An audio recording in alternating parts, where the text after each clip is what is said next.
ایک مرتبہ مدینہ منورہ میں خبر آئی کافر مدینہ منورہ پر حملہ کر رہے ہیں۔ اللہ کے نبی سب سے زیادہ بہادر تھے، اللہ کے نبی سب سے زیادہ دلیر تھے۔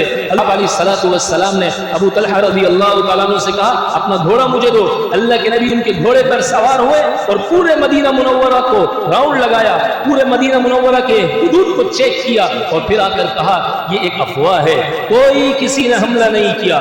ایک نبی اکیلا، امام الانبیاء جناب رسول اللہ صلی اللہ علیہ وسلم اکیلے پورے مدینہ منورہ میں چکر لگا کر آئے۔ اتنے اللہ کے نبی بہادر تھے، اتنے دلیر تھے۔ مدینہ منورہ کے اللہ کے نبی کی ساری زندگی جہاد کے اندر گزری، 27 غزوات کے اندر، جنگوں کے اندر اللہ کے نبی خود شریک ہوئے۔